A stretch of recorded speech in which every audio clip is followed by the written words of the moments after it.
भारत। इसी पे क्या आप समझते हैं कि आइंदा अगर हम देख रहे हैं जो पाकिस्तान और भारत के बीच जो सिलसिला चल रहा है उसमें कुछ ऐसे मसलन ये कि अगर हम ये कह रहे हैं जिस तरह के जी, तो आपकी तरफ से क्या हुकूमत या आप समझते हैं कि ट्रेड के लिए तैयार हैं आप? जिस तरह आपने अभी कहा कि ऐसा लगता है कि पाकिस्तान जब ये बात करता है तो ऐसा लगता है कि जैसे हम कह रहे हैं कि ट्रेड करो, लेकिन क्या इसका मतलब हम ये समझें कि आप भी तैयार नहीं, आप भी नहीं करना चाहते? मुझे आलिया जी पता नहीं है कि एमईए इसके बारे में क्या सोचता है, बट वेट एंड वॉच की पॉलिसी है। बिकॉज हमें नहीं पता कि आज हम बोलेंगे ट्रेड, कल अगर आपके यहाँ चुनाव होते हैं, इलेक्शंस होते हैं, फिर अगर इमरान खान जीतेगा वो बोलेगा नो ट्रेड। तो मुल्कों में जो शासक होता है ना, जो जो रूलर होता है, जो क्या बोले इसको, जो आपके जैसे मुल्क में कोई वजीर आजम है, ठीक है ना, आपकी पॉलिसी इंस्टीट्यूशनल होनी पड़ेगी।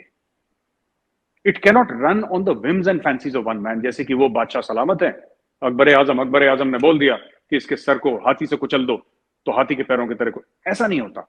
There is a system in place. आपको अगर इंडिया के साथ ट्रेड करनी है, what is the system that you put in place. अब इंडिया अगर ट्रेड होगी और इंडिया अगर एमएफएन देता है तो इंडिया एमएफएन मांगेगा। इस बार जो ट्रेड होगी उसके कुछ नए रूल्स एंड रेगुलेशन होंगे और उसमें फिर इंडिया बात करेगा। मुझे ऐसा लगता है, मुझे इसके बारे में नॉलेज नहीं है, बट इतना मुझे जरूर पता है, जो मैंने बात करी है लोगों से यहाँ पे, people in power, people in authority, India is in no hurry. मतलब हमें कोई जल्दी नहीं है कि हमें कल करनी, परसों करनी, 4-5 साल वेट कर सकते, कोई दिक्कत नहीं, जब होगी तब होगी। एक्सपोर्ट तो अपने चल ही रहे हैं। एक आखिरी सवाल आपसे करूंगी कि जी जी जी। क्या अमेरिका से आप करीब हो गए? अब भारत ये की जो पॉलिसी है, अब अमेरिका से आप करीब नजर आते हैं या अमेरिका आपसे करीब हो गया है? कोई इस तरह की आपने अब अपनी पॉलिसीज बनाई हैं? क्योंकि नजर ऐसा आ रहा पिछले चंद सालों में अगर हम देखें तो ऐसा नजर आ रहा है कि जहां पाकिस्तान दूर हुआ तो भारत करीब होता हुआ नजर आया। आलिया जी, हम लोग we are loyal firstly to ourselves. हमारी पहली वफादारी, कई पाकिस्तानियों ने मुझसे पूछा कि यार आप किसके साथ हैं, इंडिया चाइना के साथ भी ट्रेड कर रहा है, ये ऐसा क्यों है। मैं आपको बताऊं, इससे भी तेल ले रहा है, उससे भी मिसाइल खरीद रहा है, अमेरिका के साथ भी है, क्योंकि हमारी लॉयल्टी भारत के साथ है। भारत को जहां फायदा होगा, डॉक्टर जयशंकर वो काम करेंगे, मोदी जी वो काम करेंगे। अमेरिका के साथ जो हम लेते हैं अमेरिका से, अमेरिका को पूरे पैसे दे के वो चीज लेते हैं, तो अमेरिका आंख नहीं दिखा सकता। अमेरिका ये नहीं कह सकता कि तुम ये करो, नहीं, हम वही करेंगे जो हमें ठीक लगता है। अमेरिका को बहुत बुरा लगा कि रूस से तेल, और हमें रूस से तेल लेने की जरूरत थी नहीं। वैसे मैं एक बात बताता हूँ आपको, साफ सीधी बात है, लेट्स बी ऑनेस्ट। हमारा तेल आ रहा है सऊदी से, हमारा तेल आ रहा है अरब कंट्रीज से, हमें क्या जरूरत है। लेकिन जब ईरान के ऊपर सैंक्शंस लगे थे, इंडिया ने ईरान से भी तेल लिया था। रशिया के ऊपर सैंक्शंस लगे, इंडिया ने रशिया के ऊपर। मुझे लगता है ये भी एक मैसेजिंग है कि हमारी फॉरेन पॉलिसी इंडिपेंडेंट है। इन्होंने बोला हम आपके ऊपर कैट्सा लगा देंगे, हम आपके ऊपर सैंक्शंस लगा देंगे इंडिया के ऊपर। अमेरिका से बड़ा तूफान चला कि ये कर देंगे अगर आपने मिसाइल ले ली हमने, और जब हमें दोबारा लेनी होगी दोबारा ले लेंगे। देखिए बात, nobody can dictate to India. अगर किसी भी मुल्क को यह लगता है कि हम हिंदुस्तान को यह बोलेंगे कि तुम ये करो, वो नहीं होने वाला। और ये आज की बात नहीं है आलिया जी, ये आज की बात नहीं है। इंडिया का पहला एटॉमिक ब्लास्ट जो था, जो हमने करा था एटॉमिक टेस्ट, वो 98 में नहीं करा था, वो 1974 में करा था, जब इंदिरा गांधी थी प्राइम मिनिस्टर, हमने तब करा था। उस समय इंडिया में लोग भूख से मरते थे, यहाँ पे फैमिन्स होते थे, यहाँ पे भूखमरी से लोग मरते थे। गरीबी आज भी है, लेकिन पहले से बहुत बहुत कम है। पहले तो बहुत ज्यादा होती थी। हमारे पास कुछ पैसे नहीं थे, हमारा फॉरेन रिजर्व बहुत ही लो था। हमने तब नहीं सुनी किसी की, हम तब भी अपने मन की करते थे, हम आज भी अपने मन की करते हैं। ठीक, आखिरी सवाल मैंने कहा, लेकिन एक और आखिरी सवाल जो कि सबसे जी बिल्कुल, जी बिल्कुल, प्लीज, जी बिल्कुल, जी बिल्कुल। आप कहते हैं कि पाकिस्तान जो है वो दहशतगर्दी की कार्रवाइयां होती हैं पाकिस्तान की तरफ से, आपका ये इल्जाम होता है, लेकिन हम ये देखते हैं कि मिसाइल पाकिस्तान पे आके गिरता है। अब पूरी दुनिया में अगर आप हम ये बात कर लें, जो कि यहाँ पे भी कोई ऐसा नहीं समझता, लेकिन बड़ी अच्छी बात है कि उसका जवाब जो है एक मेच्योरिटी से दिया गया, कि आप किसी से भी पूछे तो वो कहेंगे अच्छा गलती से ऐसा हुआ है।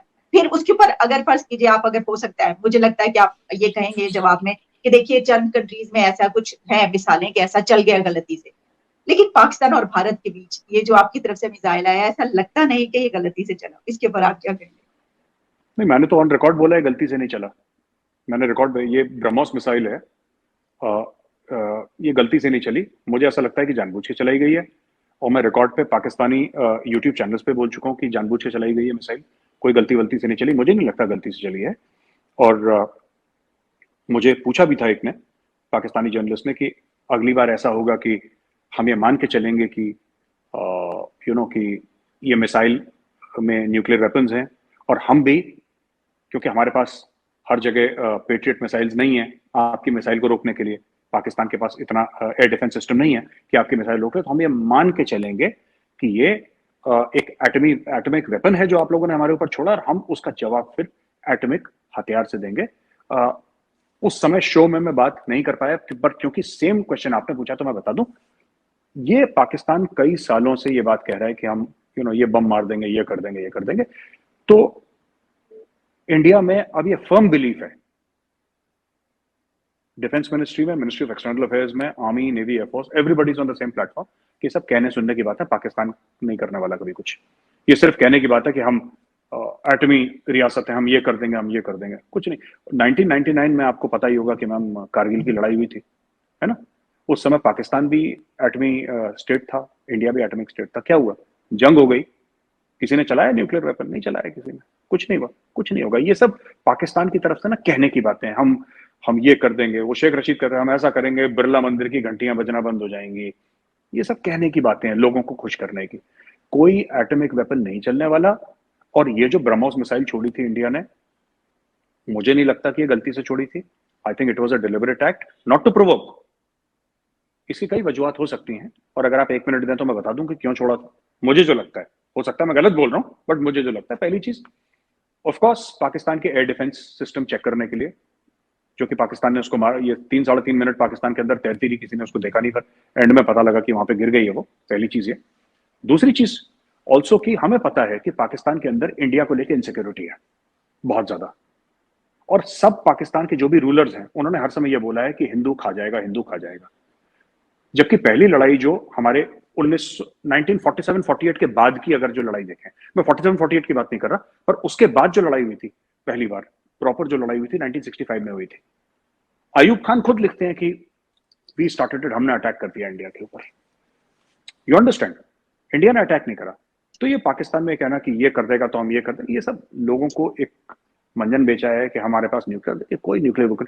एक जमाने में इंडिया सोचता था ऐसे कि यार अगर हम ये करेंगे ना तो पाकिस्तान हो सकता है कि न्यूक्लियर स्ट्राइक कर सकता है। लेकिन जब से मोदी जी आए हैं, इंडिया एक चीज से कन्विंस हो गया है कि ये कभी नहीं होने वाला, ये पाकिस्तान नहीं करेगा न्यूक्लियर स्ट्राइक, क्योंकि पाकिस्तान को पता है it is economically too unstable, it is too unstable. एक बार न्यूक्लियर इन्होंने अगर सीरियसली धमकी भी दे दी ना, इसके रिपरकशन इतने ज्यादा हैं कि फिर इनको छोड़ने की जरूरत नहीं है, उसके उसके बिना ही बहुत रिपरकशन हो जाएंगे। सो ये नहीं होने वाला, दिस वी आर 120% श्योर। आप लिख के ले लीजिए मुझसे आज, ये नहीं होने वाला। ये सब शेख रशीद जैसों की गिदड़ बत्तियां हैं। ठीक, लेकिन इस पे हम ये तो कहेंगे ना कि अभी तक जो ये बात की जाती थी कि पाकिस्तान की तरफ से है, तो अब पाकिस्तान के पास अपर हैंड है कि वो ये कहेगा कि अगर इस तरफ से, जो कि पॉलिटिशियन तो ऐसे बयान देते ही हैं, वो तो स्टेटमेंट्स ऐसी जारी करते हैं, और हमारा, जिस तरह आप कह रहे हैं, हमारा तो बिल्कुल ये एक आम सी बात है ना, इस तरह की बात कर देना अपने जलसों के बीच खास तौर पर। लेकिन जो एक्शन किया गया है, जो स्टेप लिया गया है इस तरह का, वो भारत की तरफ से लिया गया, पाकिस्तान ने नहीं लिया। तो ये पाकिस्तान के पास एक बात ऐसी है, मौजूद है हमारे पास, कि हम, एक लॉजिक है कि हम इसको दुनिया में लेकर जो है, अगर कभी हमें ऐसा है तो हम कह सकते हैं कि देखिए हम तो नहीं है, ये तो उस तरफ से है। बस ये आखिरी बिल्कुल। आपसे, अगर आप इसके ऊपर कोई कमेंट करना चाहें तो प्रोग्राम नहीं, आलिया जी बिल्कुल। देखिए हमारी सबमरीन भी आई थी बीच में पाकिस्तानी वाटर्स के पास, ये भी आया, एक दो और भी केसेस हुए। तो ऐसी बिल्कुल, आप देखिए बात ये है ना कि आपके रूलर्स ने सबसे, जो कहते हैं ना कि लोग खिदमत करते हैं मुल्क की, इन्होंने खिदमत नहीं करी। इन्होंने क्या करा कि इन्होंने पाकिस्तान का जो एक क्रेडिबिलिटी है, इन्होंने इतनी बर्बाद कर दी, ठीक है, कि मैं बता रहा हूं, चाहे वो जरदारी हो, चाहे वो शरीफ फैमिली का हो, चाहे वो इमरान खान हो, अगर ये इतना भी कह देना कि बारिश हो रही है, कमरे में सब लोग बैठे हैं यूनाइटेड नेशंस में, और कोई ये कह दे पाकिस्तान का प्राइम मिनिस्टर की बारिश हो रही है, तो एक बंदा जरूर जाके बाहर चेक करेगा, अरे सच बोल रहा है झूठ बोल रहा है। इन्होंने इतना ज्यादा मंजन बेच दिया है ना इसका, और इंडिया नोज दिस। मैं बार बार कह रहा हूं कि ये जो जनरल बाजवा पे विश्वास हुआ है, जो भरोसा हुआ है, क्यों हुआ है? क्योंकि 3 साल से जनरल बाजवा को स्टडी करा है, उनकी बॉडी लैंग्वेज स्टडी करी है, पानी का ग्लास टेबल पे कहां रखा था ये स्टडी करा है, उनके शोल्डर्स कैसे थे ये स्टडी करा है, उनकी आंख देख के बात कर रहे थे नहीं देख के बात कर रहे थे, पूरा यहाँ पे विस्तार से डिटेल्ड जनरल बाजवा के ऊपर स्टडी हुई है। और स्टडी के बाद ये कॉन्फिडेंस आया कि ये आदमी झूठा नहीं है, ये आदमी सच्चा है। हमारा दुश्मन है, दुश्मन फौज का सरबराह है, लेकिन अपने फर्ज के लिए ईमानदार है। इतनी सी बात है। ये जो आपने आखिर में बात कर दी, इससे पहले भी आपने ये बात की है, तो यहाँ पे तो पहले ही जो आप जानते हैं जिस किस्म की एग्रेसिव कैंपेन चल रही है, तो मुझे लगता है इसके बाद तो मजीद बैकलैश जो है वो उनके ऊपर आ जाएगा कि जनाब आपकी तरफ से ये बात की गई है। लेकिन बहुत बहुत दिलचस्प गुफ्तगू रही आपके साथ, बहुत बहुत शुक्रिया, आपने मेरे प्रोग्राम के लिए वक्त निकाला। और बहुत डिमांड थी लोगों की, बहुत अरसे से लोग ये कह रहे थे कि क्यों नहीं आप इनका इंटरव्यू जो करिए, क्योंकि हमारा प्रोग्राम देखने वाले पूरी दुनिया से लोग जो है वो देखते हैं और बड़े आप पॉपुलर हैं। तो थैंक यू सो मच कि आपने मेरे लिए टाइम दिया। Thank you.